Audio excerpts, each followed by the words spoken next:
हिमांशु शेखर साहू धर्मशाला Bharatiya Janata party जड़े सक्रिय member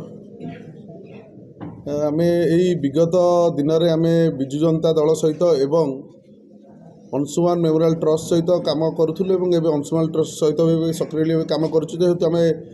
गोटे दल को छाड़ी विजु जनता दल को आम छाड़ी गोटे सुशासन करुवा भारतीय जनता पार्टी आसिक आम काली गतकाली आम योगदान देलु तेणु तारी उपर किसी बरणी देवाई आपण द्वारा आम धर्मशाला कन्स्टिट्युएन्सी समस्त लोकों पाखु घर घर को से खबर पहुँचाई कि आम आम जो सेवा माध्यम करुचु आम भारतीय जनता पार्टी स्वच्छ सेवा और माननीय प्रधानमंत्री मोदीजी स्वच्छ सेवार आम आम अंशुमान ट्रस्ट से सेवा को से बीजेपी भारतीय जनता पार्टी माध्यम धर्मशाला से असहाय पाखक आम जावाई प्रचेषा करूँ आज से आपण द्वारा जनवाई प्रेस मीट डाकी निश्चय आमको दिनक दिन सेवाटा आमर बढ़े बढ़े चलूँ सेमती कोविड पर आज पर्यटन से बढ़े बढ़े चलूँ लोकों सेमती आमर जहाँ चली जो कार्यक्रम चली बढ़ी रही आउटे भिन्न धरण हम जो आम गोटे सेवा कार्य गोटे राजनैतिक दल को आसिलु आम जो सेवा कार्य करूँ ता भर आपण मैंने भी आम सहित जोड़ी अच्छा सब देखी आम जो विगत दिन में विजु जनता दल रहीकि सहित कम कला भितर से विजु जनता दल आगर ये मुखिया अच्छा आक्रोश भाव कर आमको केते हैरान कर कोविड टू नहीं लास्ट लोक साहाय्य करने आम प्रायतः बारंबार बारंबार बारंबार तांकर प्रशासनिक माध्यम तहसिल हो थाना हो ब्लॉक हो जोटे बाध्य हो आमको बारंबार बारंबार से जो हैरान कर आम लोकंर किसी आवाज को लेकिन जहाँ नहीं आम से कार्य कला बारंबार से बाध्य कि भारतीय जनता पार्टी सुशासन से भारतीय जनता पार्टी जाए से कार्य करने को जोगदेलु देखते आप राजनैतिक अभिमुख्य आमर रहा एमती जे कि आम भारतीय जनता पार्टी भोट एठी विगत इलेक्शन आप देखिए जिते रमेश परिड़ा जो छिड़ा एमएलए प्रार्थी होते छिड़ा देखो से भारतीय जनता पार्टी 48,000 ରୁ 49,000 भोट से पाई से पाई तापर आज्ञा विगत पंचायत इलेक्शन आप देखिए भारतीय जनता पार्टी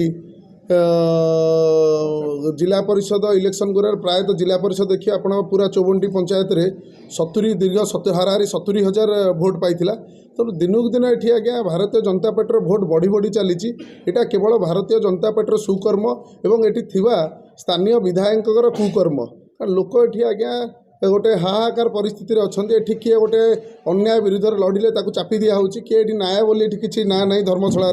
ना आमर यहाँ धर्मशाला ये धर्म बोली किए रखी ना ये शासन करुँच मैंने भी देखुए आपण मानक जदि गोटे ब्लॉक हो गोटे तहसिल हो कि गोटे थाना हो जो न्यायर आमर जो मंदिर रही से जगह को आपण मैंने हक कहीं से किसी कर विगत दिन आम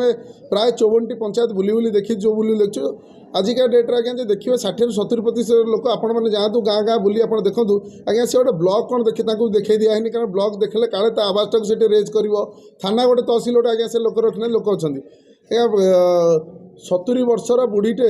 जदि आज्ञा मीटिंग के जाऊँगी विजु जनता दल मीटिंग के जब न जाऊँगी आज्ञा गुइंदा विभाग बुलूची ना आक मीटिंग गला कहीं भारतीय जनता पार्टी मीटिंग गला कहीं से लिखुपाक गला कहीं आप गला तो राशन काट दियो ताको ये कर दियो सेठी ये काट दियो एमती लोक डरा है रखी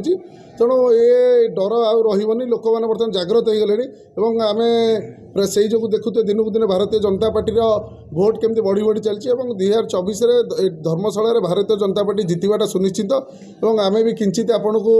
काली देखी आम जो विशाल रैली यहाँ केवल जनप्रिय लोकों भल पाइबा भारतीय जनता पार्टी से भल पाइबार लोक सोमोटे माड़ी आसते काली भी देखी ब्लॉक घर भी काली हजार हजार लोक ब्लॉक घर होमती कराई तेणु ये प्राय विजु जनता दल प्रोग्राम दिनक दिन लिप्त हो गला भारतीय जनता पार्टी प्रोग्राम बढ़ी बढ़ी चली लोकंर स्पृहा एवं लोकंर ये गोटे परिवर्तन नारा आरंभ होती लोक ए कि चाहते नुआ चेहरा परिवर्तन चाहते और शांतिर धर्मशाला चाहते देखो मो मिश्रण जोटा है दलर निष्पत्ति रही मुझे निजे निजे मिसी जाइनी जहाँ 14 तारीख दिन ब्लॉक घेराव जोटा है सेटा भी से डिस्कसन होती भुवनेश्वर पार्टी ऑफिस डिस्कसन होती आम विजु जनता दल थी विजु जनता दल जा भारतीय जनता पार्टी हेलु तेणु आम ब्लॉक घेराव सामिल होनी जेहेतु आम विजु जनता दल थी आम कल मिसिला आज भारतीय जनता पार्टी आज जड़े कर्मी हेलु तेणु भारतीय जनता पार्टी आगुरी डिसीजन था से दिन से हम दलर सभापति जेहेतु बिजी शेड्यूल रोज कार्यक्रम रोचे से 14 तारीख कहीदे कि ये तुम मिश्रण कर दियो यहाँ जहाँ होता आम भर आपस कथबार्ता होता दल भारतीय जनता पार्टी ये एक ଏଠି ସମସ୍ତେ ଯିଏ ଲଢ଼ୁଛନ୍ତି ମୁଁ ଏକ ସ୍ମୃତିରେଖା ପହି ଏକ ଏବଂ ସର୍ବେଶ୍ୱର ବେଗ ଏବଂ ଆହୁରି ଯିଏ ଆସିବ ଭାରତୀୟ ଜନତା ପାର୍ଟି ସମସ୍ତଙ୍କୁ ସ୍ୱାଗତ କରୁଛି। ଏଠି ବିଦ୍ରୋହ ଆମର ଯିଏ ସ୍ଥାନୀୟ MLA ଅଛନ୍ତି ଏଠି ତାଙ୍କ ଉପରେ ବିଦ୍ରୋହ, ଆମ ଭିତରେ ଆମେ ସମସ୍ତେ ଗୋଟିଏ ହେଇକି ଆମେ ସମସ୍ତେ ଲଢ଼ିବୁ। ଦଳ ଯାହା ନିଷ୍ପତ୍ତି ନେବ ସେଇ ନିଷ୍ପତ୍ତିରେ ଆମେ ସମସ୍ତେ ହେଇକି ଶୁଣନ୍ତୁ ମୋ ଉଦ୍ଦେଶ୍ୟରେ କ'ଣ ଇଙ୍ଗିତ କଲେ ତ ମୁଁ ଜାଣିନି। ଶୁଣନ୍ତୁ ଯେହେତୁ ଗୋଟେ ଗୁଜବ ଉଡ଼ିବ ସମସ୍ତଙ୍କ ନାଁରେ, ମୋ ନାଁରେ ଉଡ଼ିବ, ତାଙ୍କ ନାଁରେ ଲୋକ ଜାଣିବାକୁ ଚାହୁଁଛନ୍ତି ଏଠି 3 ଜଣ ଆସିଲେଣି, 4 ଜଣ ଆସିଲେଣି ଏବଂ ବିଜୁ ଜନତା ଦଳର ଜଣେ ବିଧାୟକ ଅଛନ୍ତି, କିଏ ଟିକେଟ୍ ପାଇବ। ତେଣୁ ଅବଶ୍ୟ ଗୋଟେ ମସଲା ହେଲେ ଏଇଟା ଟିକେ ସମସ୍ତେ ମିଡ଼ିଆରେ ମସଲାଟା ଆସିଲେ ସମସ୍ତଙ୍କୁ ଗୋଟେ ଇଣ୍ଟରେଷ୍ଟ ଲାଗେ, ବାସ୍ତବରେ ସେମିତି କିଛି ନାହିଁ। ସିଏ କେଉଁ ଉଦ୍ଦେଶ୍ୟକି ନେଇଥିବ, ଅଲଗା କିଏ ଉଦ୍ଦେଶ୍ୟ ବୁଝିଥିବ, ତାଙ୍କର ଉଦ୍ଦେଶ୍ୟ ବି ଠିକ୍, ଆମ ଉଦ୍ଦେଶ୍ୟ ଠିକ୍, ଆମେ ସମସ୍ତେ ମିଶିକି ଅଛୁ, ଆମେ ସମସ୍ତେ କଥାବାର୍ତ୍ତା ବି ହେଇଛୁ। ଆଗାମୀ ଦିନରେ ଆପଣ ଦେଖିବେ ଆମେ ସମସ୍ତେ ମିଶିକି ପ୍ରୋଗ୍ରାମ୍ କରିବୁ, ଆମେ ଦଳକୁ ଆସିବୁ ମିଶିକି ପ୍ରୋଗ୍ରାମ୍ କରିବୁ। ନିଶ୍ଚୟ ଆଜ୍ଞା, ଏବେ ଦେଖନ୍ତୁ ଆମେ କେବଳ ନେଇକି ଆମେ ତ ଡଙ୍ଗାଟାକୁ ନୌକାରେ ଆମେ ନେଇକି ଚଲେଇକି ଯାଉଛୁ, ଆମେ ଯିବୁ 3 ଜଣକ, ଆହୁରି 2 ଜଣ ଆସନ୍ତୁ, ଆଉ 4 ଜଣ ସମସ୍ତେ ଆମେ ଚଲେଇ ଯିବୁ। ଆମେ କିଛି ନୁହେଁ ଆଜ୍ଞା, ବିଦ୍ରୋହ ଆରମ୍ଭ ହୋଇଗଲାଣି ଧର୍ମଶାଳାରେ, ଲୋକ ହାହାକାର ହେଲେଣି, ଲୋକ ଡାକୁଛନ୍ତି ଆଜ୍ଞା ଆସନ୍ତୁ ଏ ବିଦ୍ରୋହରେ ଆପଣ ନେତୃତ୍ୱ ନିଅନ୍ତୁ, ଆପଣମାନେ ନେତୃତ୍ୱ ନିଅନ୍ତୁ, ଆକୁ ହଟାନ୍ତୁ। ଆମେ କିଛି ନୁହେଁ ଆଜ୍ଞା, ଧର୍ମଶାଳାର ଜନତା ଧର୍ମଶାଳା ଲୋକ ଠାଣି ନେଲେଣି କି ଆଙ୍କୁ ଏଇଠି ହଟାଇବାର ଅଛି। ଏଠି ପାହାଡ଼ ମାଫିଆ ବାଲି ମାଫିଆ ଏ ଶାସନ ଚଳିବ ନାହିଁ। ସାଧାରଣ ଜନତାଟେ ତା ହକ୍ କେମିତି ପାଇବ, ଏ ହକ୍ ପାଇଁ ଲଢ଼େଇ ଚାଲିଛି। ଏ ପରିବର୍ତ୍ତନ ସାଧାରଣ ଜନତାର ହକ୍ ପାଇଁ ପରିବର୍ତ୍ତନ। ତେଣୁ ଏଠି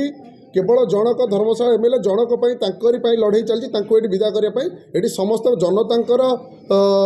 ବାର୍ତ୍ତାରେ ମୁଁ ଆସିକି ଏଠି ଲଢ଼ିବା ପାଇଁ ପହଞ୍ଚି, ଆମେ କେହି ଏଠି ମୁଁ ସିଧା କହି ରହୁଛି ଖରାପ ହେନି, ଆମେ କେହି ଏଠି ସେ MLA ହେବା ପାଇଁ ସେ ବଟିକା ସେ ଟାବଲେଟ୍ ଖାଇ ଆସିଛନ୍ତି। ଆମେ ସମସ୍ତେ ଆସିଛୁ ସୁଶାସନ କରିବା ପାଇଁ, ଗୋଟେ ସୁନାର ଧର୍ମଶାଳା ଗଢ଼ିବା ପାଇଁ।